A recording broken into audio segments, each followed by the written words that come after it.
बहुत आसान है रास्ते अब रोजगार के वास्ते, नए आसान रास्ते अब रोजगार के वास्ते। नमस्कार।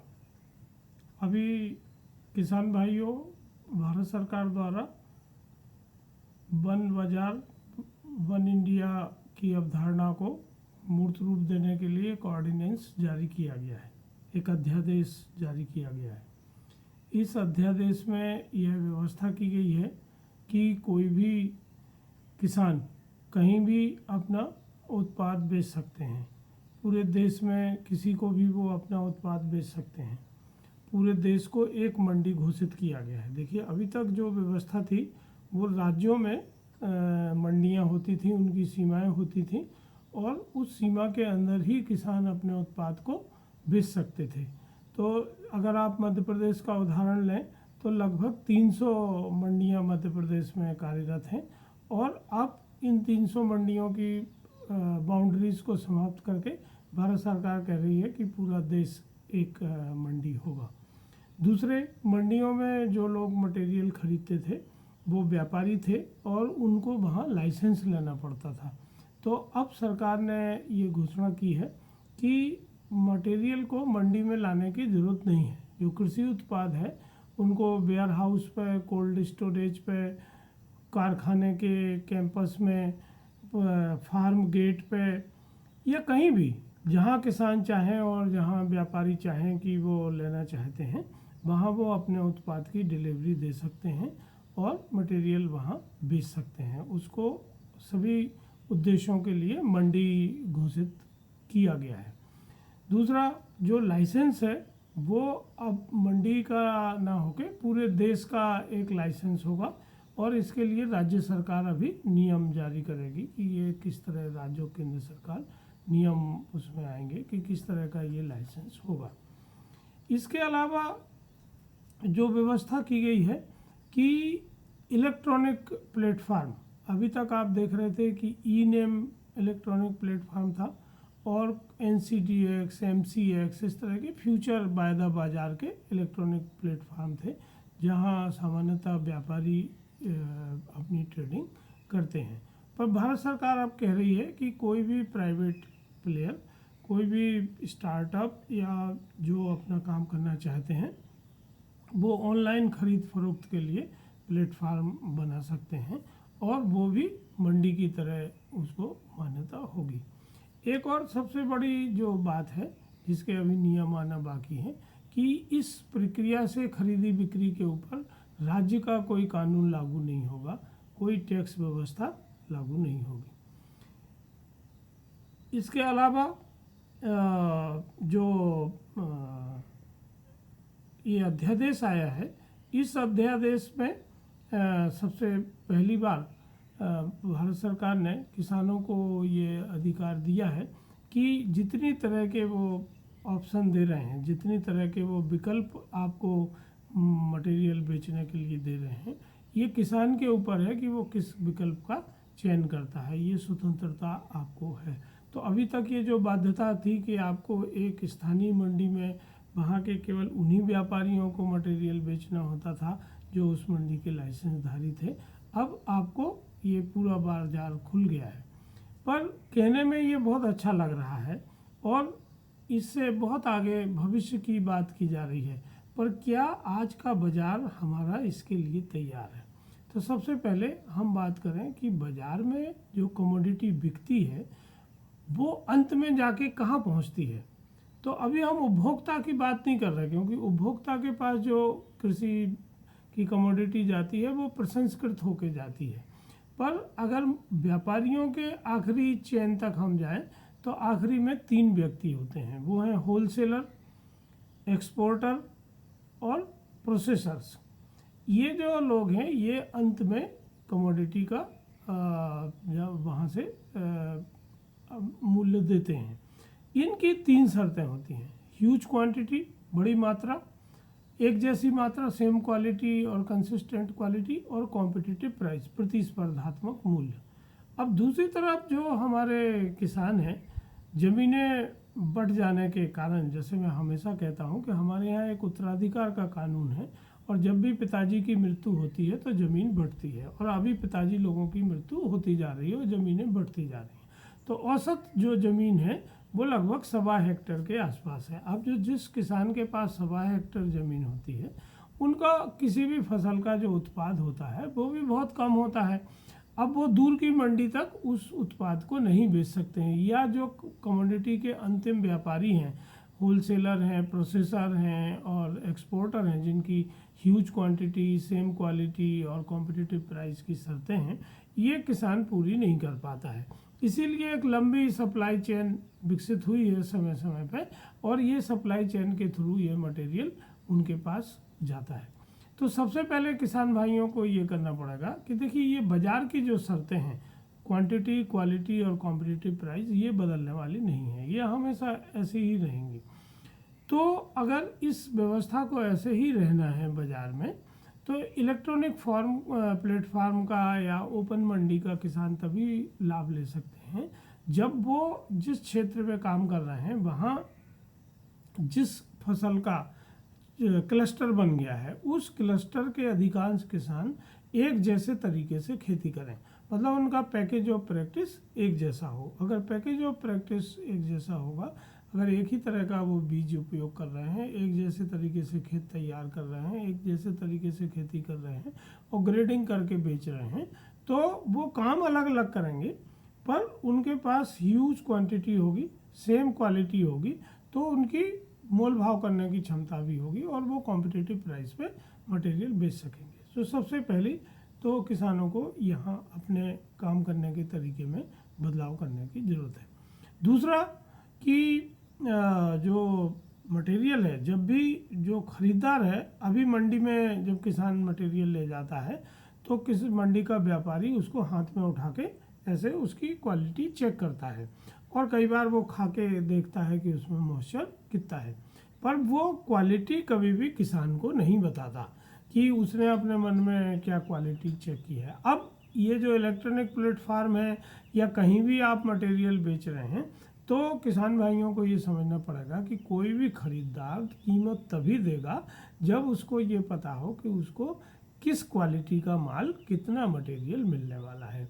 तो दूसरी जो आदत में बदलाव की ज़रूरत है वो है ग्रेडिंग की। आगे से जब भी आप बाज़ार में कोई चीज़ ले जाते हैं तो अगर आप ग्रेड करके ले जाएंगे, ए ग्रेड का मटेरियल अलग रखिए, बी का अलग रखिए, सी का अलग रखिए, डी का अलग रखिए, तो आपको एक तो अपनी कमोडिटी का अच्छी प्राइस मिलेगी, अच्छी कीमत मिलेगी। अभी क्या होता है कि ए और डी हम एक साथ मिला देते हैं तो हमें ए ग्रेड का मूल्य नहीं मिलता, हमें सामान्यतः सी या डी ग्रेड का मूल्य मिलता है, जो हमारे ए ग्रेड की प्राइस को बहुत कम कर देता है। तो अगर हम अपने खलियान में ये ग्रेडिंग करने की आदत डालें और अलग अलग क्वालिटी का माल अलग अलग ले जाए, जैसे आप करते ही हैं, जब आप दूध बेचते हैं तो आप दूध जानते हैं कि दूध का मूल्य फैट से बनता है, तो किसान क्या कोशिश करता है कि अपनी गाय भैंस को अच्छा खिलाए पिलाए ताकि फैट कंसंट्रेट ज़्यादा बने, पानी न मिलाए और शुद्ध दूध ले जाके सेंटर पर डाले ताकि उनको अच्छा पैसा मिल सके। यही चीज़ अब आपको खेती के, चाहे वो आपके फल हों, चाहे सब्जियां हों, चाहे वो किसी तरह का अनाज हो, मसाले हों, जब तक आप ग्रेड करके नहीं बेचेंगे तो आप कहीं दूर अपना प्रोडक्ट नहीं बेच सकते हैं। तो दूसरी आदत आपको ये बनाना है। तीसरी चीज़ कि आपको जो पैकिंग है, पैकिंग ऐसी करना है कि बायर किस पैक में चाहता है। अभी हम क्या करते हैं, या तो खुला गल्ला ले जाते हैं या 50 किलो का, 60 किलो का, या कई बार क्विंटल का बोरा बनाते हैं। अब ये ऐसी व्यवस्था नहीं चलने वाली है, क्योंकि जब आप दूर मटेरियल भेज रहे हैं और आपको सही पैसा चाहिए, तो जो आपका बायर है, जो खरीदार है, वो किस तरह की पैकिंग में मटेरियल चाहता है।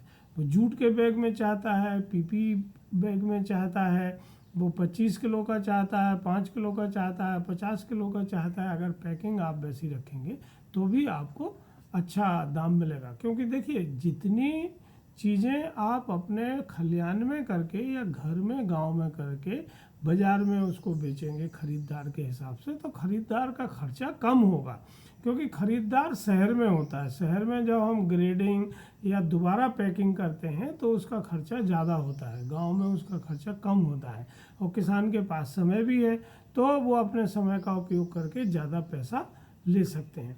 तीसरी चीज़ तौल की व्यवस्था। अभी जैसे मंडी में जब व्यवस्था होती है तो कुंटल कुंटल तुलाई होती है।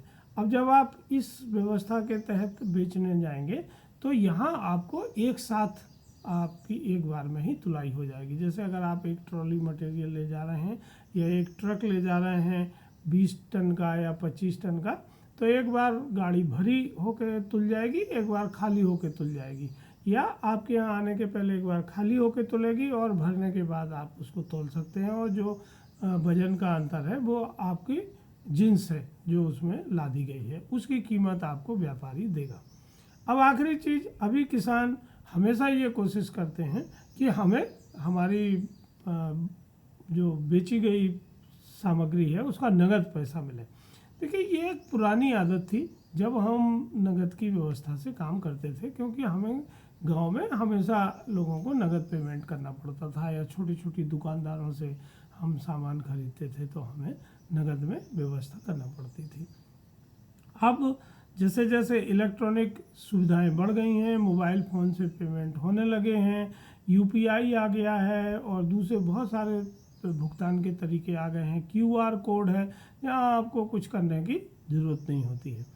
तो नगद व्यवस्था में क्या होता है कि हमारे बहुत सारे किसान लाखों करोड़ों रुपए की लेन देन करते हैं, पर उनके वो लेन देन बैंक के बाहर होते हैं। तो बैंक में उनका कोई इतिहास, वित्तीय इतिहास नहीं होता कि उनकी आमदनी कितनी है, कहाँ कहाँ खर्चा करते हैं, कितनी बचत होती है, क्योंकि उन्हें हमेशा डर लगा रहता है कि एक तो वो लोन लेते हैं, तो जब लोन लेते हैं तो उन्हें रहता है अगर बैंक के थ्रू हम पेमेंट लेंगे तो बैंक हमारा लोन काट लेगा, और या कोई दूसरे व्यक्ति से लोन लिया है, किसी NBFC से लोन लिया है, तो उन्हें ये रहता है कि उन्हें पता लग जाएगा कि हमें आमदनी कितनी हुई। दूसरा, उनको ये डर रहता है कि साहब हमारे ऊपर टैक्स लग जाएगा, सरकार इनकम टैक्स लगा देगी या कोई और टैक्स लगा देगी, तो वो सामान्यतः सोचते हैं कि हम लेन देन खुला करें। लेकिन अब ऐसा नहीं बचा है। देखिए, जो व्यापारी, जो खरीदार है, जो आपको नगद पैसा दे रहा है, वो भी बैंक से पैसा निकाल रहा है। तो जब वो बैंक से पैसा निकाल रहा है और कहाँ खर्चा कर रहा है वो भी उसको अपने बैंक में और इनकम टैक्स में देना पड़ता है, तो उसको भी सरकार को ये पता हो जाता है कि उसने ये पैसा निकाल के कहाँ खर्चा किया है। तो अब आप इस चीज़ों से आपको डरने की आवश्यकता नहीं है। अगर आपके ऊपर कोई टैक्स नहीं लग रहा है तो नहीं लग रहा है, आप चाहे बैंक के थ्रू लें चाहे नगद लें। तो बैंक के थ्रू हमें पैसा मिलने के 3 फायदे हैं।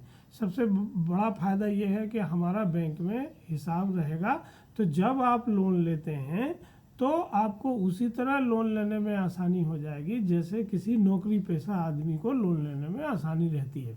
जैसे क्या होता है, जो नौकरी करते हैं उनकी तनख्वाह बैंक में आती है, तो बैंक को एकदम से पता होता है कि इनकी तनख्वाह क्या है और इनको कितना लोन मिल सकता है, ये चुकाने की क्षमता रखते हैं कि नहीं रखते हैं।